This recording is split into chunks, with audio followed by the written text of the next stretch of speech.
Bezrat Hashem, on continue à étudier cette semaine et Bezrat Hashem pour toute l'année. Évidemment, d'une façon un peu différente, mais avec le même entrain et la même volonté. Bezrat Hashem, bienvenue à tous les nouveaux. Et, euh, et on commence tout de suite avec un petit rappel de ce qu'on a vu la semaine dernière, tout simplement parce qu'en fait, le sujet, le thème qu'on est en train d'étudier pour les cours à venir, c'est en fait le thème de l'amitié, Chaverut, quelque chose qui nous tient très à cœur pour l'instant, vu qu'on n'est pas vraiment à même de mener la même vie sociale qu'on a eue jusqu'à maintenant. C'est très bien que les liens sociaux, les liens d'amitié ont été affectés et sont encore affectés pendant ces derniers mois. Et ça nous touche. Et donc, on a envie d'en parler, on a envie de développer quelque chose autour de ça. Alors, on va voir des sources de la Torah écrite, de la loi orale. Évidemment, vous êtes invités à participer avec le chat principalement, sauf si effectivement vous voulez aussi ouvrir le micro et, et poser une question. On va essayer d'être au maximum interactif, bien que je sais très bien que ce n'est pas évident. Mais la semaine dernière, il y a eu pas mal de chats. C'est bien, on peut aussi passer par ça. La semaine dernière, en fait, on a parlé de la difficulté effectivement de créer des vrais liens sociaux amicaux de façon générale et en particulier maintenant. Maintenant, on va un petit peu continuer l'étude, un petit peu dans cette même vision, dans le sens, nous donner une sorte un cas de figure. Qu'est-ce qu'on fait lorsqu'on a un ami ou une amie proche, ça peut être même un parent, qui se détache de nous, se sépare un petit peu, et principalement parce qu'en fait, il est en train de se détacher de la vie religieuse, de la Torah, des mitzvot. Il change de cap, de façon plus ou moins progressive. Et nous, on est un petit peu témoins de ça, malgré nous, et on ne sait pas trop quoi faire. Et il y a deux possibilités. La première, c'est effectivement de lui parler, avec tous les inconvénients qu'il y a là-dedans, c'est-à-dire que peut-être que je vais le blesser, peut-être qu'il ne va pas me comprendre. Et d'un autre côté, qu'est-ce que je peux faire? Je vais rester indifférent. Donc ça, c'est le premier dilemme, est-ce que lui parler ou pas? Mais au cas où, on lui a parlé. Au cas où, effectivement, on a ouvert le sujet et on a entendu un petit peu sa version des choses. Et on voit que, malheureusement, ce qu'on a à dire ne fait pas changer les choses. Alors la question qu'on va se poser ce soir, c'est en fait, qu'est-ce que je peux faire à partir de maintenant?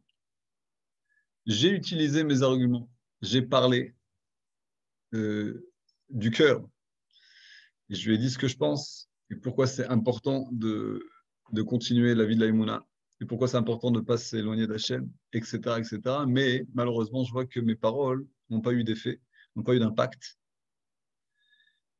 Et là, je me posais la question, alors, est-ce que je baisse les bras? Ou alors, il me reste peut-être quelque chose d'autre à faire. Et s'il me reste quelque chose à faire, ça peut être ce qu'on appelle une nafkamina, une conséquence pour beaucoup, beaucoup de situations qu'on vit au jour le jour. Et très souvent, on ne pense pas à cette possibilité, peut-être parce qu'elle nous a l'air, elle a l'air un peu loin de nous, mais on va essayer de l'étudier ensemble pour voir comment ça se passe à ce niveau-là. Alors, en fait, c'est quoi la possibilité? Et de par cela, la question. Qu'est-ce que je peux faire si je vois que j'ai un mur devant moi, une impasse? Je suis en train de parler et lui dire, écoute, Shabbat au moins, brachot, quelque chose. Rien du tout. Alors, il y a une tfila, une bracha dans le Shemona Esrei qu'on dit tous les jours. Et a priori, ça a l'air d'être quelque chose de complètement anodin, on le dit dans la tfila, mais peut-être qu'on ne se pose pas suffisamment la question, est-ce que Bichlal, on comprend ce qu'on est en train de dire? Alors, je vous mets les sources euh, devant les yeux, tout le monde voit la même chose. Le même principe, si il y a des gens pour qui c'est un peu difficile en hébreu, les sources, etc., alors on se contente d'écouter, j'essaye d'expliquer au maximum, et les personnes pour qui c'est important, effectivement, de suivre sur les sources. Alors voilà la première. La première, donc, c'est la bracha, Ashivenu avinu et toratecha, vekarvenu malkenu lavodatecha, ve'arzirenu bitshuva shelema lefanecha, baruch ata Hashem arotse bitshuva. On est en train de prier pour que Akadosh Baruch Hu, qui appelait notre Père, nous fasse revenir vers la Torah et nous rapproche de lui, de son service, et qu'il nous fasse faire tchouva entière. Est-ce qu'on peut demander une chose suivante? Est-ce qu'on peut demander à Akadosh Baruch Hu qu'il nous fasse faire tchouva à nous, ou qu'il fasse faire tchouva à quelqu'un qui est proche de nous?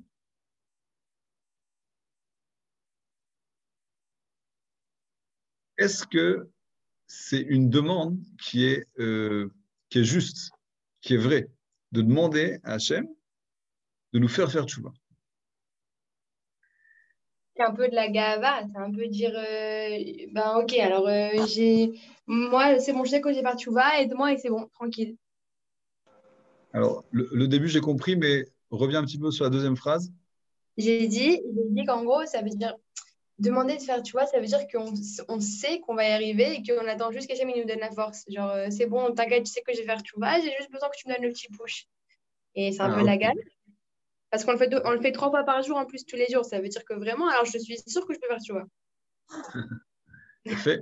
J'avais pas pensé à cette interprétation. C'est-à-dire, en fait, tu dis, le fait qu'on demande, ça veut dire qu'on est presque là, et tu dis, j'ai besoin d'une petite aide supplémentaire, mais j'ai fait le maximum. Et en fait, on peut même préciser, comme il y a écrit Bémet au milieu de la bracha, vers Zeno Bichua, chez les mains. Alors, selon ce que tu dis, en fait, on pourrait dire, moi, j'ai fait ma tchouva, mais chez les mains, je n'y arrive pas encore. Je suis à 90%, il me reste 10%. Il a fait, Bémet, on peut effectivement penser comme ça, et tu dis effectivement, le problème, c'est au niveau de la vanité. Je me débrouille tout seul. Alors, Ken, Ronen, moi, Dafka, je le vois sous un autre angle. vas-y. Parce que si on n'avait pas ce problème de tchouva, c'est-à-dire moi, quelque part, je vois dans cette bracha que les Chachamim, ils ont vu quelque chose, que ça veut dire l'homme peut être tout seul complètement ou lo yachol. C'est pas qu'il y a un problème de gava, genre je peux y arriver. Non, non. Au contraire, ok, on a besoin que la tchouva, elle parte de l'homme, de chez toi. La preuve, il faut demander. Mais pour y arriver chez les mal et fanecha, je pense qu'il y a besoin aussi du coup de pouce d'Akadosh Baruch Hu. Et c'est pour ça qu'on lui demande à Shivenu. Genre, Keilou, Ani Levad, ok, Ani Rotse, aval, Ani Tsarir, chez Dorfim Oti Meachora, chez Yazrouli, Mina Shamaim. Imlo, je suis Ben Adam, et au contraire, je n'y arriverai pas. D'accord. Donc, en fait, tu dis plus ou moins l'envers de Shirel. Ouais. Bien fait, on a notre premier marloquette de l'année. Bien fait, on a bien commencé. C'est-à-dire qu'on arrive un petit peu à être interactif comme ça, malgré le zoom. En fait, tu veux dire, en fait, j'ai besoin d'aide. Akadosh Baruch Hu, aide-moi parce que sans toi, ça ne va pas le faire. Alors, regardez. Kol Hakavod d'abord pour les interventions. Je vais tout simplement vous montrer la source suivante et vous allez comprendre pourquoi je me pose la question. C'est une question qui a été posée par aussi des décisionnaires halachiques au niveau de la teneur de cette bracha. Cette Gemara, dans Masad Brachot, regardez la première source, je suis sûr que tout le monde la connaît. On va malgré tout la traduire. Amar Rabbi Chanina Akol Bide Shamaim, Chutz Mirat Shamaim. Shenema Mavata Israël, Ma Hashem Elokecha Shel Miimach, Ki Im Leira Oti Lishmor Mizotai Vechule. C'est-à-dire, nous dit Rabbi Chanina, un grand enseignement, tout est entre les mains d'Hachem, sauf la crainte d'Hachem. La crainte d'Hachem, elle est dans les mains de qui? Dans nos mains à nous. Ok. Alors pourquoi ça vient à l'encontre de la bracha qu'on vient de mentionner? Tout simplement parce que si je dis Ashivenu avinu toratecha, si je prie pour que toi tu me fasses faire tchouva, ça veut dire qu'à partir de ce moment-là, je retire de moi-même mon influence sur ma crainte divine et je la fais passer à Kadosh Baruch Hu. Je lui dis, toi influence ma hirat shamayim ou alors la hirat shamayim de mon ami. Et là, on a un problème parce qu'en fait, ça veut dire que ça vient à l'encontre du libre arbitre. Akadosh Baruch Hu nous a donné le libre arbitre. On a la capacité de décider si on veut faire le bien ou le mal à n'importe quel moment de notre vie. Si à un certain moment, grâce à ma tfila, à ma prière, je suis en train de dire, regarde, mon frère, mon cousin, mon ami, ma copine, elle part dans une mauvaise direction. Je voudrais que tu fasses quelque chose pour la faire changer de direction. Si on demande ça, ça veut dire qu'en fait, on veut que Hachem intervienne dans la hirat shamaim de la personne et que ce soit plus l'individu qui soit responsable de sa hirat shamaim, mais Akadosh Baruch Hu, c'est exactement l'envers de ce qui est écrit ici. Akol bidei shamaim chutz min shamaim. Akadosh Baruch Hu, il a dit, la façon dont j'ai créé le monde, je ne prends pas la responsabilité sur ta hirat shamaim. Il n'y a que toi qui prends ta responsabilité. Moi, je m'occupe du reste. C'est moi qui gère le monde de façon générale, mais je n'interviens pas dans la hirat shamaim. Alors, comment on peut demander à Hachem, change tout, reprends la hirat shamaim en main? La question est claire? Oui, absolument. Alors, qu'est-ce que t'en dis, Chirel? Et je pense, peut-être que je vais trop loin dans mon idée, mais je pense que quand on demande et Keraftanu, ça veut dire qu'il nous donne les forces, mais pas que à nous. Ça veut dire qu'il donne les forces aussi aux gens qui nous entourent et que les gens qui nous entourent, ils nous poussent vers le haut.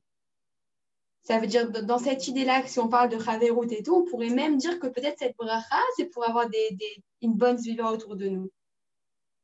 Et donc, ça va m'aider à être meilleur? Et non, ça ne va pas forcément contre le fait que Akol Midei Shamayim Frus Midei Shamayim. Ça veut dire que la Hirat Shamayim aussi, elle peut venir de la Zviva et pas que de soi-même. Et pas que d'Hachem. Et donc, ce serait légitime de demander ça. Ce serait légitime. Du coup, je reviens sur ce que j'ai dit sur la Gahava avant. Du coup, je le vois différemment là-dessus. Oui, différemment. Fait. Alors, regarde, Mamash, rappelle-toi bien de ce que tu dis maintenant, parce que dans une demi-heure, en gros, Bezrat Hashem, on va voir ça. On va voir ça plus ou moins écrit noir sur blanc, selon un des plus grands décisionnaires halachiques de notre époque.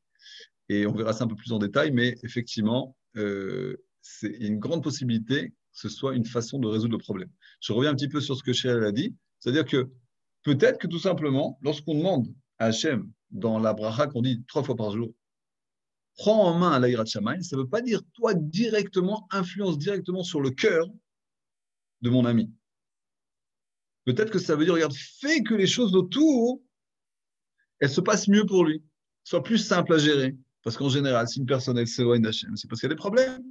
Alors peut-être aplanir un petit peu la surface pour que ce soit plus simple pour lui. Okay, qu'il n'ait pas tout le temps des épreuves. Ok, alors regardez, ce qui est intéressant de voir, c'est que dans le Talmud, il y a au moins 2 ou 3 endroits où cette question qu'on est en train de se poser, en fait, elle est apparue en tant que controverse, mais pas entre 2 Talmidei Chachamim, pas exactement, mais entre un mari et sa femme. Alors, on n'est pas en train de parler de Shlom Bayit, ce n'est pas le sujet du cours, mais d'Avka, vous allez voir que ça se passe très bien dans ce type de controverse. Et il y a une fois dans Maseret Brachot, une fois dans Maseret Ta'anit, et on va commencer d'Avka par Ta'anit, où on nous raconte une histoire assez intéressante. La semaine dernière, on a parlé de Choni Améagel, et un petit peu par hasard, maintenant on va parler de son petit-fils, qui s'appelait Abba Chilkia. Alors, Abba Chilkia, regarde la deuxième source ici, Talmud Bavli, Maseret Ta'anit, Dafkav Gimel, Abba Chilkia, barbéré de Choni Améagel. Donc, Abba Chilkia, c'était son nom. C'était le petit-fils de Choni Améagel. Et il avait la même qualité, la même capacité de faire descendre la pluie à sa guise. Et c'est pour ça que lorsqu'il y avait des années de sécheresse, le Beddin envoyait des émissaires chez lui pour lui demander, Bevakasha, fais-nous tomber la pluie comme le faisait ton grand-père. Donc apparemment, ils ont une sorte de sgoula, de capacité dans la famille. C'est passé de génération en génération. Et donc, une histoire assez longue que je raccourcis un peu. Mais en gros, lorsque Abba Chilkia, il a vu que les émissaires du Beddin venaient lui demander de faire tomber la pluie, il leur a même pas parlé parce qu'il savait très bien pourquoi il était venu. Et donc, ils sont venus le trouver dans sa maison. Dans sa maison, il était lui là-bas avec sa femme. Et lorsqu'il les a vus, il s'est directement tourné vers sa femme. Il lui a dit, je t'en prie, viens, on monte en haut. En général, les maisons de l'époque, il y avait 2 étages. Viens, on monte en haut. Et on prie, Bezrat Hashem, peut-être qu'Akadosh Baruch Hu, il fera tomber la pluie et on arrêtera la sécheresse. Et ils sont montés donc les deux, lui et sa femme, chacun d'un côté différent de l'étage. Ils ont prié. Et il y a un petit nuage blanc comme ça qui est arrivé dans le ciel. Question à 100 shekels, de quel côté il est arrivé? Du côté de l'homme ou du côté de la femme? Du côté de la femme, mais badaï. Évidemment. Alors, et si je dis non maintenant, qu'est-ce que tu vas faire? La seule possibilité, c'est kheti. Non, il n'y en a qu'un un petit nuage. Alors, la première réponse est la vraie. Il arrivait du côté de sa femme. Et donc, la Gemara se pose la question. Pour ceux qui suivent en hébreu, à la troisième ligne, Maïtama Kadim Silukanane mi Arzavita. Et quelle est la raison pour laquelle le nuage, il est monté du côté de sa femme? Pourquoi? Alors, il y a deux réponses. La première réponse, c'est parce que sa femme, la plupart du temps, elle se trouve à la maison. Et lui, il va dans les champs travailler. Et donc, quand il y a un pauvre qui tape à la porte, qui demande la tzedaka, elle, qu'est-ce qu'elle lui donne? Elle lui donne de l'argent ou elle lui donne à manger? Elle lui donne à manger. Elle lui donne à manger. Eh oui, pourquoi? Parce qu'elle est à la maison et puis elle sait très bien qu'il a faim. Donc, elle lui donne directement à manger. Mais lui, donc Abba Hilkia, le mari, lorsque lui il est dans les champs ou alors quand il est à la synagogue et on lui demande la tzedaka, il donne une pièce. Bon, ok, c'est bien aussi. Quelle est la différence? La différence, c'est que ça prend plus de temps à arriver à la nourriture. Il faut qu'il prenne la pièce, il faut qu'il aille au marché, il faut qu'il achète des denrées, il faut qu'il ait à la maison, qu'il cuisine et qu'il mange. Tout ça, ça prend du temps. Lorsque la femme, elle donne la tzedaka, elle lui donne directement d'un plat. Et donc, il peut manger tout de suite. C'est ce qu'on appelle mekarev ana'a. Il arrive plus rapidement à ce qu'il voulait. Et pour ça, elle a plus de mérite que lui. Mais il y a une deuxième réponse qui est beaucoup plus proche du sujet de notre étude. Iname anu birione davu beshvivota. C'est-à-dire qu'il y avait dans le quartier où Abba Hilkia il vivait avec sa femme, il y avait des gens qui n'étaient pas très sympathiques. Un petit peu des gens qui semaient la terreur dans le quartier. Et à un tel point que Abba Hilkia, il a prié pour qu'il meure. Ni plus ni moins. Il a prié pour qu'il disparaisse de son petit. Et sa femme lui a dit, mais pourquoi tu fais ça? Pourquoi tu fais ça? Pourquoi tu pries pour qu'il meure? Tu peux prier pour autre chose. Pourquoi? Qu'il fasse tchouva. Tu peux prier pour qu'il fasse tchouva. Et c'est ce qu'il a fait. Il a prié pour qu'il fasse tchouva et ils ont fait tchouva. Ils ont fait tchouva. Donc là, en fait, on rencontre une sorte de... C'est pas vraiment une controverse, quand même. On voit deux pensées différentes entre l'homme et la femme. Où il y en a un qui est un peu catégorique, qui dit que s'il y a des gens qui t'ennuient, bon, c'est des gros ennuis, quand même. Apparemment, c'est vraiment plus proche des... je ne sais pas si c'était des terroristes, mais c'était des juifs, c'est sûr. Et il a prié pour qu'il disparaisse de Monti, et sa femme, elle était encore pleine de miséricorde, elle lui dit non, on peut encore prier pour qu'il fasse tchouva. La même controverse apparaît dans un autre endroit, Maseret Brachot, entre Rabbi Meir et sa femme Brouria, qui avait exactement le même problème. C'est-à-dire effectivement des problèmes dans le quartier, etc., à tel point que Rabbi Meir, qui est un grand sadique, malgré tout, il a prié pour qu'il disparaisse. Sa femme lui a dit pourquoi? Dommage.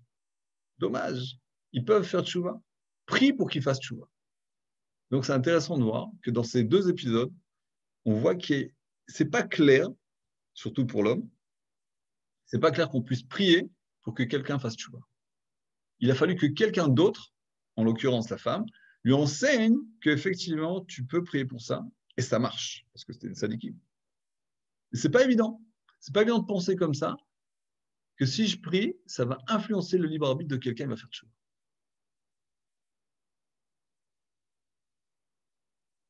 Ok. Jusque-là, ça va? Oui. Ouais. Très bien. Alors regardez, maintenant, vu que on vient de lire Parashat Noach hier, alors un petit peu par hasard, on a une source qui vient aussi de Parashat Noach, mais dans le Zohar. Rabbi Shimon Bar Yochai, il vient nous donner une version qui n'est pas très connue de ce qui s'est passé lorsque Noach il est sorti de l'arche. Ce qui est écrit dans le Chumash, tout le monde le sait, c'est qu'il est sorti et il a planté une vigne et ça lui a donné du raisin, il a fait du vin et il s'est enivré. Mais bien avant tout ça, nous dit le Zohar, que lorsque Noach est sorti de l'arche, ce Ce qu'il a vu tout d'abord, c'est une catastrophe, c'est un désastre. On peut comparer ça à la Shoah. Peut-être des millions, peut-être des dizaines de millions de cadavres. Parce qu'il faut penser que pendant un an, plus, les eaux ont recouvert toute la surface du globe. Donc il n'y a personne qui a survécu, sauf ces 8 personnes-là, c'est-à-dire Noah, sa femme, leurs 3 enfants et leurs 3 belles-filles. 8 personnes. Tout le reste, ils sont tous morts. Donc lorsque les eaux sont descendues, ce qu'il a vu, c'est terrible. Et là, le Zohar nous ramène les paroles de Noach lorsqu'il est sorti de l'arche. Tanu Rabbanan, Ma'ishiv HaKadosh Baruch Hu le Noach she'yatza min hateva, v'ra kol ha'olam charev. והתחיל לבכות עליו, ואמר, ריבונו של עולם, נקראת הרחום, היה לך לרחם על בריאותיך. Noach, il a dit, Maître du monde, tu es appelé miséricordieux. Tu aurais dû avoir de la miséricorde sur tes créatures, les créatures que tu as créées toi-même. Pourquoi tu n'as pas eu la miséricorde? Et Shiva HaKadosh Baruch Hu Raya Shatia. HaKadosh Baruch Hu lui a répondu, et là c'est très dur, berger stupide. HaKadosh Baruch Hu a appelé Noach berger stupide. Pourquoi? Il dit, écoute, quand je t'ai appelé, et je t'ai dit comme ça, construis-toi une arche qui est faite de bois, et tu mettras du goudron pour qu'elle soit hermétique, etc., etc. Après, je t'ai dit, Va'ani ineni mevi et amaboul. Je vais faire le déluge. Après, je t'ai dit que ça va détruire toute l'humanité et les animaux. Et après, je t'ai dit, Kiotra raïti tzadik lefanaï bedorazé. Je t'ai dit, toi, je t'ai vu comme le juste de la génération, c'est-à-dire que tous les autres, non. Je t'ai dit explicitement ce qui allait se passer. Je t'ai rien caché. Je t'ai dit qu'il faut que tu construises une arche parce qu'il y aura un déluge et toi, tu vas être sauvé, tout le monde va mourir. Et là, quoi? Est-ce que tu as dit quelque chose ou pas? Alors, a priori, il faut extrêmement préciser parce que dans la Gemara, il y a écrit que Noach, il a essayé de faire tchouva à sa génération. Il leur a parlé à maintes reprises. Il leur a dit Akadosh Baruch Hu fait venir le déluge, vous allez tous mourir, faites tchouva. C'est écrit explicitement dans le traité Sota. Mais la question, la réprimande d'Akadosh Baruch Hu ici, c'est pas est-ce que tu as essayé de leur faire tchouva? On est d'accord qu'il a essayé. La question, c'est exactement la question qu'on se pose. C'est-à-dire, qu'est-ce que tu fais lorsque ça ne marche pas? Noach, il a parlé aux gens de sa génération. Nous, on a parlé proches, aux amis, etc., etc. Ça ne l'a pas fait. Ça ne l'a pas fait. Tout le monde n'a pas la capacité de faire tchouva à quelqu'un. De façon beaucoup plus précise, la plupart du temps, ça ne marche pas. Parce que si ça marchait, le monde serait un peu différent. La question, c'est qu'est-ce que tu fais maintenant? Tu arrêtes tout? Tu laisses tout tomber? Dis à Akadosh Baruch Hu, c'est là où tu t'es trompé, Noach. Ok, je suis d'accord. Tu as essayé de faire tchouva à ta génération, ça n'a pas marché. À partir de maintenant, qu'est-ce qu'il faut que tu fasses? Il faut que tu pries. Il faut que tu pries pour qu'il fasse tchouva. Parce que là, il n'y a pas de limite et il n'y a pas d'impasse et il n'y a pas de mur en face de toi qui te dit « mais ça ne m'intéresse pas ce que tu me racontes ». Là, tu es en roue libre envers Akadosh Baruch Hu. Tu peux prier autant de temps que tu veux. Tu n'es pas obligé de convaincre quelqu'un. Tu n'es pas obligé de trouver les meilleurs arguments, les meilleures preuves, la meilleure façon de parler. Tu n'as pas peur de blesser quelqu'un. Tu es complètement libre, libéré. Tout ce que tu as en face de toi, c'est Akadosh Baruch Hu. Akadosh Baruch Hu, il attend que de recevoir ta prière sur cette même personne ou sur cette génération entière. Et donc, nous dit le Zohar, c'était ça l'erreur de Noach. Il aurait dû comprendre ça de par lui-même que Hachem attendait que si ça ne marche pas par la parole, par la persuasion, il va falloir que ça passe par la prière. Et c'est pour ça qu'il a traité de berger stupide. Grave. Quel? Est-ce qu'il y avait un moussak de tefila à l'époque de Noach?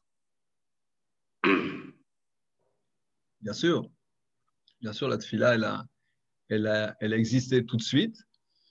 On dit que, alors c'est vrai qu'il faut préciser, on dit qu'Adam Arishon, c'est lui qui a écrit Mizmor Shel Yom HaShabbat. Maintenant, c'est pas sûr que Mizmor Shel Yom HaShabbat, ce soit une ce soit une prière. C'est un psaume, c'est une louange, c'est un peu différent. Mais, la prière, elle existait, mais je suis d'accord de dire que la prière, c'est quelque chose qui s'est développé au long de l'histoire. Et c'est possible que même s'il y avait une prière, cette prière, peut-être qu'elle existait encore que pour les besoins matériels. Mais peut-être que les gens n'ont pas encore pensé à prier pour des besoins spirituels, par exemple.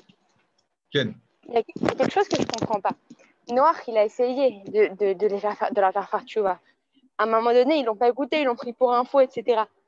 Et ça veut dire, s'ils devaient prier pour toute la génération, ça voudrait dire que même nous, aujourd'hui, en plus de faire notre tchouva, on doit aussi penser à la tchouva des autres.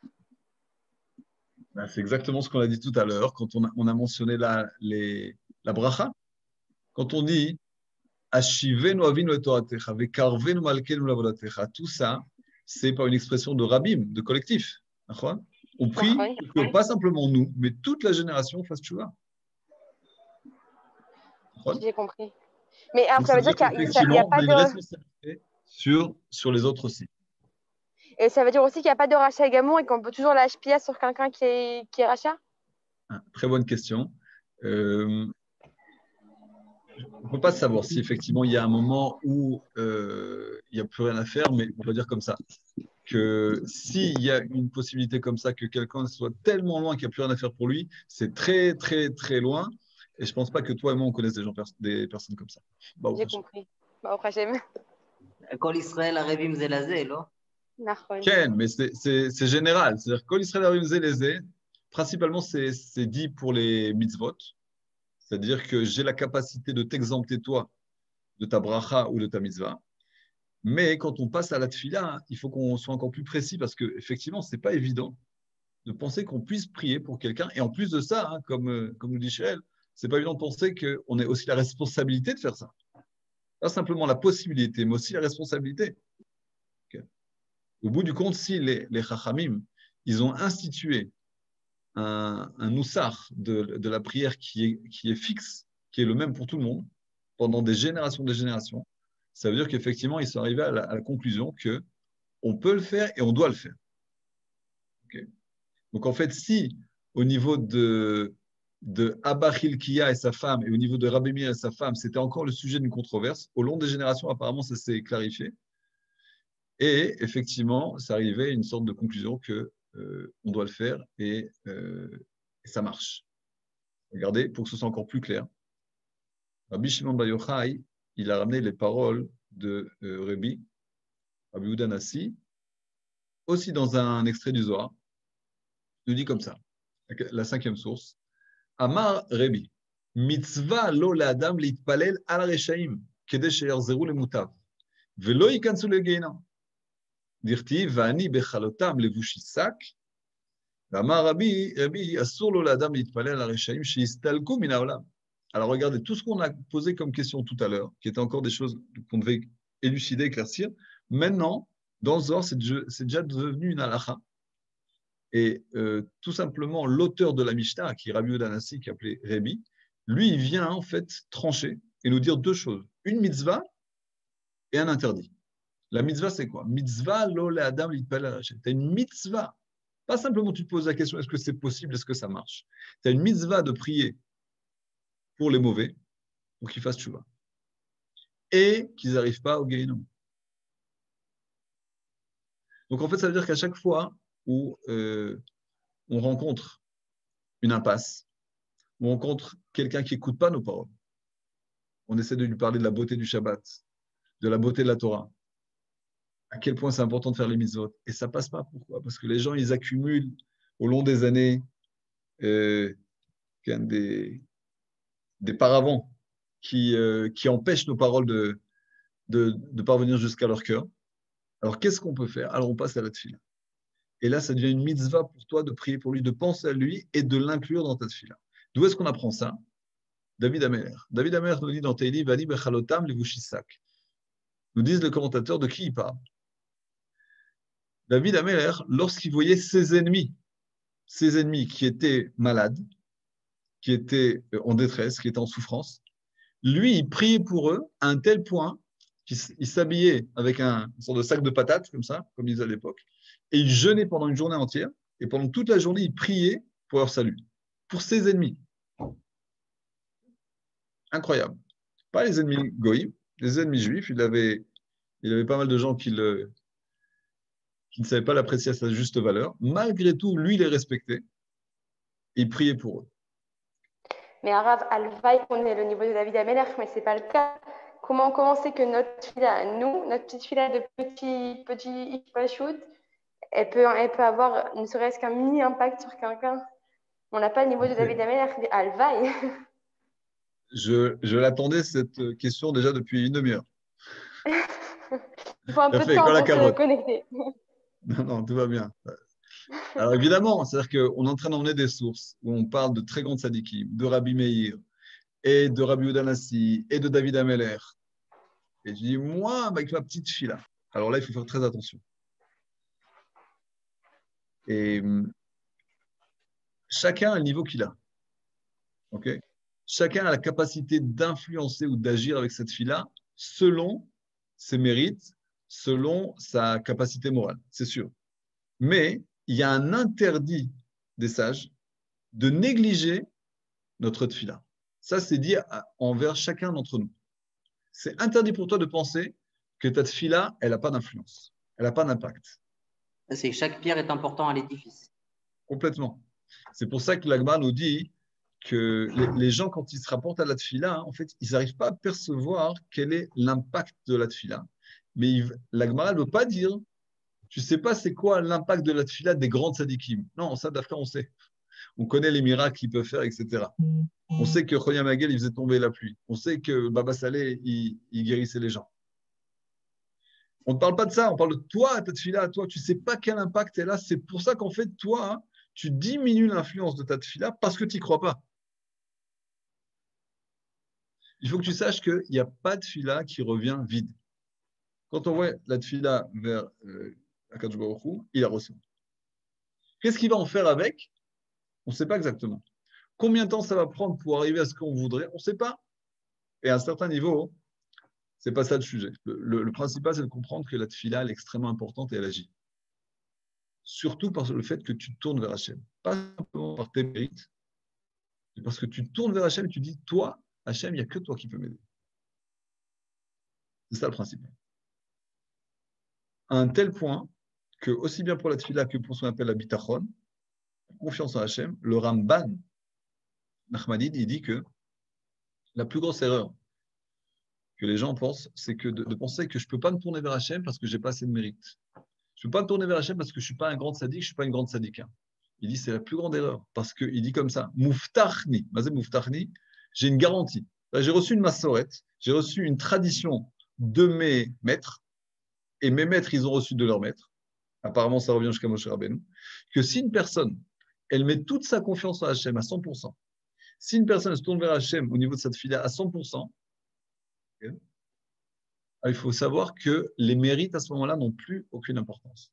Je ne dis pas que la tfila, elle va agir tout de suite.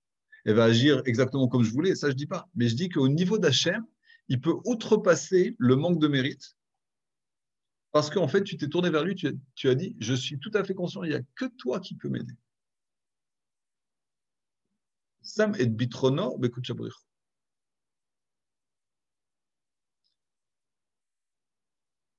Okay. Alors regardez maintenant le justificatif de Rabbi. D'abord, on va parler du Issour. On a parlé de la mitzvah. Donc, il y a une mitzvah de prier pour les mauvais, pour qu'ils fassent tchouva et qu'ils ne rentrent pas au Gehinnom.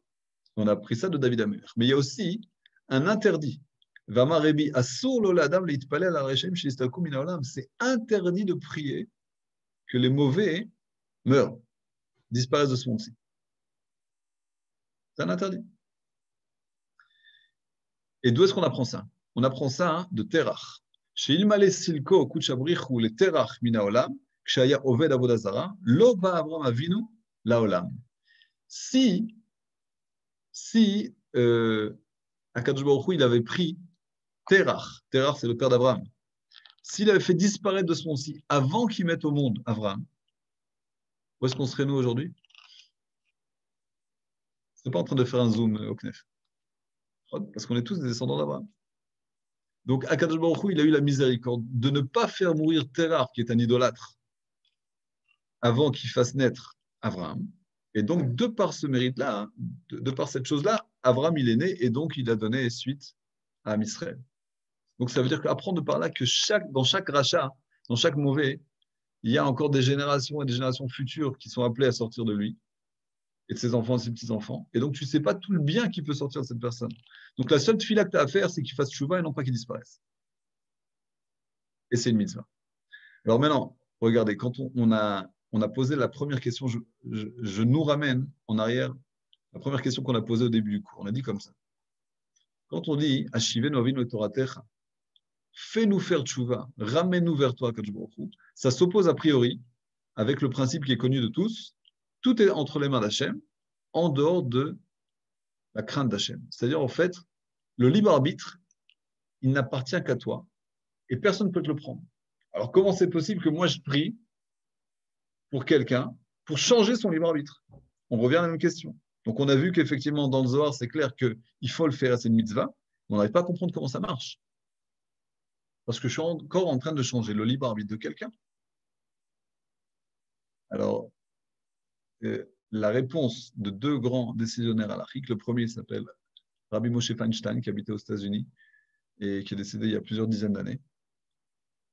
Et lui, en fait, il dit comme ça. Et Shirel, écoute bien, c'est exactement la direction que tu as prise. Je suis Il là, dit je comme suis ça. là. Ouais. La sixième source, Shut Igrot Moshe, les lettres de Moshe, c'est le nom de son livre. אבל צריך לומר שהתפילה הייתה שלא יהיה להם ניסיונות, וממילא ישובו, שלא היו חוטאים, אלא מחוסר פרנסה וכדומה. Il dit, regarde, les mêmes brigands là, qui semaient la terreur dans le quartier de Abba Hilkia ou dans le quartier de Rabbi Meir, à un tel point qu'ils ont prié pour qu'il meure. Alors, lorsque leurs femmes respectives leur ont demandé de prier, non pas pour qu'ils disparaissent, mais pour qu'ils fassent tchouva, alors qu'est-ce qui s'est passé quand ils ont prié pour ça? Toute la situation a changé. C'est-à-dire qu'en fait, ils ont prié pour que la vie de ces mêmes personnes mauvaises soit plus facile. Parce qu'il n'y a pas vraiment de personne qui fait le mal de par lui-même. Il en arrive là parce que autour de lui, les choses n'étaient pas simples. À la famille, c'était pas tout, dans la maison, c'était pas tout rose. Les parents ne lui ont pas donné la dose d'affection et d'amour qu'il avait besoin, etc., etc. À l'école, on se moquait de lui. Tout ce que vous voulez. Tout commence par ça. Alors, en fait, quand tu pries pour qu'il fasse tchouva, en fait, tu pries pour qu'autour de lui, ce soit plus simple. Okay? Qu'il y ait plus de bien autour de lui. Et de par cela, automatiquement, hein, il va se bonifier lui aussi. Une autre possibilité dans ce sens-là, c'est de dire que quelque chose de beaucoup plus technique. Je vous donne un exemple. Il y a des personnes qui ont prévu d'aller dans une boîte vendredi soir. Lo alenu, chas v'shalom. Ils ont fixé un rendez-vous, etc., etc. Le même jour, qu'est-ce qui se passe? Vu qu'il y a quelqu'un qui a prié pour que ces mêmes jeunes personnes fassent tchouva, ben le même jour, ben la voiture, elle ne démarre pas. Et l'autre, il perd son portefeuille, il y a plus de carte de crédit. On ne peut plus rien faire. Alors, qu'est-ce qu'ils font? Ben, ils restent à la maison. Ils font Shabbat, malgré eux. C'est aussi une possibilité. Et si ça se passe une fois, deux fois, trois fois, ils vont se dire, ah, écoute, il y a quelque chose qui se passe, pas possible. À chaque fois on essaye de faire une avéra, hein, il y a quelque chose qui nous entrave le chemin. Et donc ça va effectivement. Mais ça que... Ken, Pardon, après tu poses la question. vas-y. Dans ce que vous dites, ça veut dire qu'il n'y a aucun homme qui n'est mauvais? À la base, il n'y a aucun homme qui est mauvais. Ok, je suis très fataliste. Moi, je pensais que l'inverse, c'était l'homme, il naissait de base mauvais, que c'est avec les règles, avec la Torah et avec son éducation qu'il devenait bon. Rav vient de le dire dans la paracha, de Réchit. Yetzer Adam Ramine Rav. Yetzer, c'est la tentation, c'est l'instinct qui est c'est pas extérieur à lui. Lui-même, d'accord.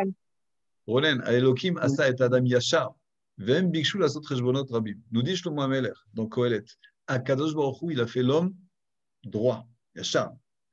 Mais eux, ils ont commencé à se poser des questions, peut-être qu'on va faire ça comme ça, etc. Et donc, de par cela, ils ont un petit peu aiguisé le Yetzer Hara. Ils l'ont un petit peu, ils lui ont donné de la force. Mais l'homme lui-même, il reçoit une neshama qui est pure, entièrement. Et c'est d'autres côtés, beaucoup plus bas, qui s'éveillent et qui empêchent la neshama de se révéler. Mais à Elohim, ça est Adam Yachar. Alors, Rav, j'ai une autre question. Okay. Les nisyonotes qu'on a dans notre vie, Akadosh Baruch Hu, qui nous les donne, c'est quelque part qu'on a déjà dit ça dans c'est qu'on a la force, la mode Banisayon. Sinon, le Yagi Aleno Anisayon. Alors, pourquoi ça veut dire quelque part là, on remet un peu en cause la décision d'Akadosh Baruch Hu. C'est-à-dire qu'Akadosh Baruch Hu, il a mis sur ces gens Anisayon, ils sont Nahon qu'ils ont le Hamdou. Et là, carrément, moi, ce qu'on me demande de faire, parce qu'ils ne sont pas au Med, alors Kadosh Baruch Hu, je suis mis de palel, s'il te plaît, genre, change pour eux. Tu fais pencher la balance. C'est mieux que moi la personne, non?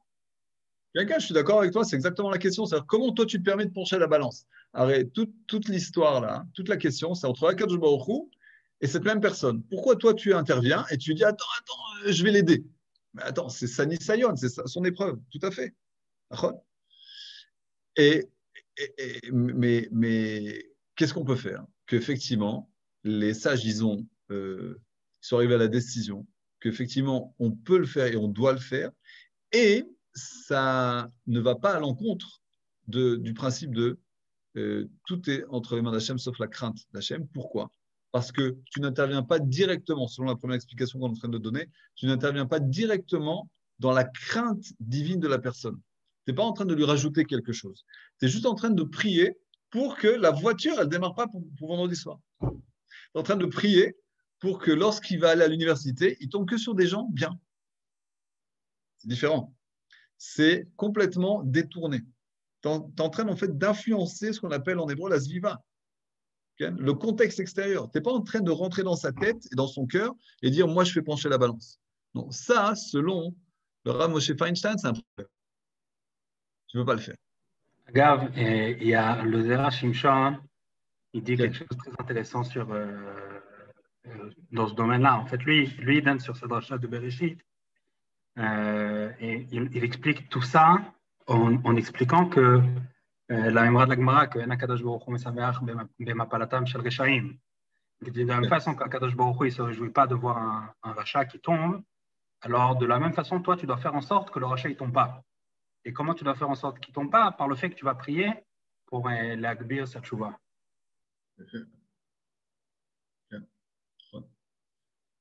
Alors regardez maintenant, et il y a juste une chose que je voulais, qui est passée un petit peu entre les... On est passé entre les gouttes et c'est dommage. Chéel, tu as dit une phrase et je vais revenir un petit peu là-dessus parce que c'est important.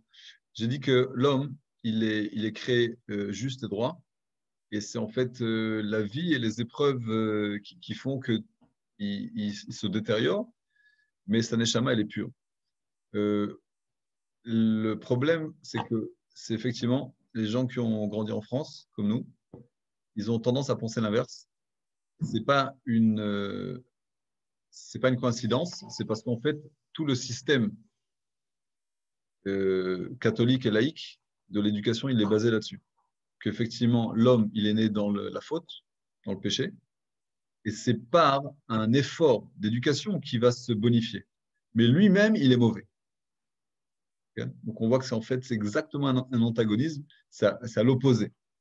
Et alors, c'est pas une coïncidence qu'on pense comme ça parce qu'on l'a absorbé. On l'a absorbé dans toutes sortes de structures d'éducation, de pensée, etc., même sans faire attention. Mais c'est le message qui passe malheureusement de ce côté-là. Donc, au Hachem, on revient, on étudie la Torah d'Israël, et chez nous, c'est exactement l'inverse. On est bon et on fait que s'améliorer, Bezrat Hachem. Et s'il y a des chutes, il y a des chutes. Mais notre Neshama reste tout le temps pur. Alors, regardez maintenant la deuxième explication. Bonjour Raph, je suis désolée, j'ai une question. Je ne suis pas désolé, bien au contraire. Il faut être content d'avoir une question. Par rapport aux midot, on est avec les midot ou comment ça marche? Est-ce qu'on est avec les midot qu'on a? Ouais. Alors, selon le Rambam, on est avec une préparation aux midot. C'est-à-dire pas une mida, par exemple, quelqu'un qui naît coléreux, ok, ou alors on le connaît coléreux, par exemple. C'est-à-dire qu'il est né comme ça, il va falloir qu'il reste comme ça toute sa vie. Non. C'est-à-dire qu'il a une prédisposition à être coléreux plus que les autres, mais ça veut dire en aucun cas qu'il doit être coléreux et qu'il va rester coléreux. Okay. C'est-à-dire que, oui, effectivement, il a un tempérament plus chaud que les autres. Okay. Mais ça ne veut pas dire qu'il ne pourra pas le changer. Et surtout, ça ne veut pas dire qu'il ne pourra pas s'en servir pour des choses bien, qui est selon une des meilleures façons de changer ça, c'est effectivement de prendre, par exemple, je prends l'exemple de la colère. La colère, c'est un petit peu bouillir pour, quand on veut que quelque chose avance, se passe, et ça prend du temps. Ça ne se passe pas comme on voudrait. On avait un plan, et ça ne se passe pas exactement comme on voudrait. On revient à la source. C'est positif. Il y a quelqu'un qui est coincé dans un embouteillage parce qu'il va arriver à un entretien pour un travail, un entretien important. À son entretien, c'est positif ou pas? C'est extrêmement positif, c'est une preuve de sérieux. Le problème, c'est que maintenant, il y a des entraves. Alors ça, le problème, c'est qu'il va prendre ça trop à cœur et il va oublier de se rapporter à Kadosh Baruch Hu, dire attends, c'est toi qui m'as mis ça dans le chemin, ça veut dire que tu le veux. Mais la source, l'origine, elle est positive. Donc en fait, il va falloir qu'ils se disent le fait que je veux quelque chose de positif, c'est bien. Mais non, c'est dommage que ça m'ait causé de mettre en colère. Et s'il arrive à faire tout ce processus, alors effectivement, il pourra travailler sur sa mida et l'améliorer et la rectifier. Il y avait une autre question, je crois. Ok, alors on continue. Merci. Pas de problème. La deuxième interprétation qu'on va donner, la deuxième résolution du problème qu'on va donner, c'est selon le Chazon Ish. Chazon Ish est aussi un des grands décisionnaires de notre époque, qui, lui, il dit quelque chose de très différent. Il dit comme ça. S'il y a quelqu'un qui prie pour que quelqu'un d'autre fasse tchouva, ça ne veut pas dire qu'il est en train d'influencer précisément. Ça ne veut pas dire qu'il refait passer les choses entre les mains d'Hachem. Ça veut dire en fait que tout a commencé par lui. Alors, je vais prendre des noms. Rouven, il prie pour Shimon. Lorsque Rouven, il prie pour Shimon, effectivement, il tourne sa prière vers Akadosh Baruch Hu. Donc, on a tendance à dire que c'est Akadosh Baruch Hu qui est en train d'influencer le libre arbitre de Shimon. Nous dit le Chazon Ish, non, c'est pas comme ça. Lorsque Rouven, il commence à prier, il commence tout le processus de se tourner vers Hachem, de faire attention à Shimon, d'avoir de la compassion pour Shimon, de s'intéresser à lui, de se préoccuper de lui, de demander son bien et son salut, ça veut dire en fait que tout est encore entre les mains des hommes. Parce que c'est un homme qui prie pour un autre homme. Et le fait que ça passe par Hachem, ok, c'est une façon intermédiaire. Mais ce n'est pas qu'on va à l'encontre du principe qui dit tout est entre les mains d'Hachem sauf la crainte divine. Non, on n'a pas refait passer la crainte divine dans les mains d'Hachem. Ça reste encore entre les mains des hommes, jusqu'à une seule façon, entre guillemets, on s'est servi d'Hachem. Et Akadosh Baruch Hu, il nous permet de servir de lui. Il veut même qu'on se serve de lui, quand c'est pour une bonne raison. Donc en fait, à ce niveau-là, il n'y a pas de contradiction avec le principe de Mouna qui dit que la Yirat Shamayim, elle reste chez nous. Elle reste encore chez nous, c'est-à-dire chez nous, chez les humains. Donc à ce niveau-là, c'est aussi une autre interprétation de cette chose-là, qui dit qu'on peut effectivement prier pour quelqu'un et que ça marche. Je vais finir avec une dernière source qui est importante pour moi, parce qu'en fait, c'est la source de base à tout ce qu'on a dit. Lorsque on se trouvait à Matan Torah, Akadosh Baruch Hu, alors c'est écrit dans le Chumash, mais je ne pense pas qu'on perçoive exactement dans quel contexte. Dans le Chumash Dvarim, il y a écrit comme ça. Mi iten vaya levavam zelahem leira oti lishmor et kol mizotai kol hayamim leman itav lahem livnehem leolam. Lorsqu'on était dans Matan Torah, à un certain moment, Akadosh Baruch Hu, il a vu qu'on était tellement proche de lui, on était tellement ce qu'on appelle dvekim, attaché à Akadosh Baruch Hu, qu'à ce moment-là, Akadosh Baruch Hu, il a prié. Il a prié. Il a dit Mi iten vaya levavam zelahem. Qui peut faire, qui puisse faire, qu'ils soient toujours proches de moi comme ils le sont maintenant. Qu'ils soient toujours dans la crainte de ma présence et qu'ils gardent mes mitzvot exactement comme ils font maintenant pour Matan Torah. Alors, première réaction va se dire comment c'est possible qu'un Kadosh Baruch Hu, il prie et qu'il dise qui puisse faire. Il n'y a que lui qui fait, non? Alors en fait, c'est une formule, une formulation de prière, de dire un petit peu allez, vaille, j'aimerais que. Et là, c'est Hachem qui a prié et qui a prié pour qu'on reste toujours proche de lui. De là, on apprend qu'effectivement, on peut prier pour que quelqu'un change, pour que quelqu'un soit meilleur, pour que quelqu'un reste bien. Qui a fait ça? Akadosh Baruch Hu lui-même. C'est Akadosh Baruch Hu lui-même qui a prié pour que nous, on soit bien, on soit bon, on fasse tchouva. Donc de là, on apprend, en fait, c'est la source la plus forte qu'on puisse trouver. De là, on apprend qu'effectivement, non seulement on peut prier pour que quelqu'un fasse tchouva, mais en plus de ça, comme nous a dit le Zohar, on a une mitzvah de le faire. Et en fait, pour conclure, en fait, notre étude, on va dire comme ça. Si, effectivement, dans les 7 derniers mois, on se trouve ce qu'on appelle Ida la Couronne, une période qui est dure pour l'humanité entière et pour nous aussi, où tous nos liens sociaux ont changé. On n'a pas toujours la capacité d'être proche des gens avec qui on aimerait être proche. On les voit de loin en loin. On a encore la capacité d'avoir une influence extrêmement positive sur eux et de façon générale sur toute personne, non seulement qui est loin de nous de façon technique et physique, mais aussi qui devient de plus en plus loin, malheureusement, chas v'shalom, loin d'Hachem et loin de la Torah ou des mitzvot. On a une capacité, on a un devoir de les influencer. Et c'est interdit pour nous de penser que qui je suis moi pour influencer quelqu'un. Et c'est quoi? J'ai une petite fille-là. Tu as une petite fille-là à tes yeux, mais cette fille-là, elle agit. Et d'Afka, quand il y a des liens forts entre deux personnes, cette fille-là, elle agit plus. Okay? C'est-à-dire que les grands tzadikim, ils peuvent influencer sur pratiquement tout le monde. Mais nous, on a peut-être un cercle de personnes de 10, 20, 30, 50 personnes sur lesquelles on a, oui, une influence. Pourquoi? Parce qu'on a un lien. Ça marche comme des vases communicants. Et donc, quand moi, je fais rentrer une grosse énergie positive, spirituelle, ça passe de l'autre côté. Sur quelqu'un avec qui j'ai rien à voir, que je ne connais pas, etc., il y a de grandes chances que j'ai une influence moindre. Mais quelqu'un qui est proche de moi et qui est important pour moi, et son bien-être m'est cher, alors effectivement, j'ai une influence qui est décuplée. Bezrat Hashem, qu'on ait la force et la volonté de prier pour les gens pour qui leur bien-être nous est important, et de par cela aussi prier pour tout Am Israël, Bezrat Hashem. Vous ayez une très très bonne semaine, Shavua Tov, et Bezrat Hashem, on se revoit la semaine prochaine. S'il y a d'autres questions ou des chatim, on peut encore rester quelques instants. Il y a une question de Nat qui pose la question, est-ce que la Hirat Shamaim est en lien avec le libre arbitre? Ken, Agav, c'est une question importante parce que je suis passé un petit peu comme tout le temps de libre arbitre à Hirat Shamaim. Pour moi, c'est évident, mais peut-être que j'aurais dû expliquer. Donc, bonne question. Hirat Shamaim, on définit ça par la crainte divine.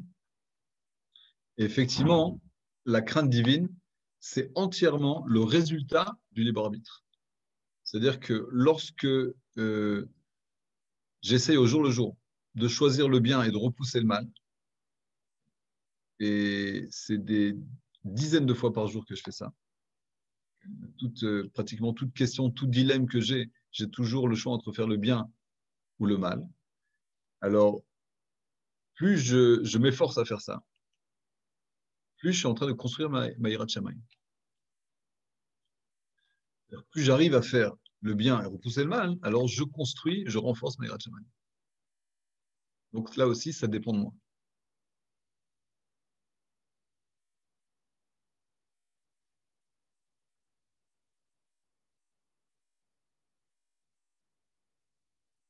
Ok.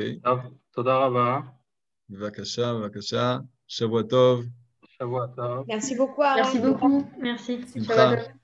Shavua Tov. Merci beaucoup. Bevakasha.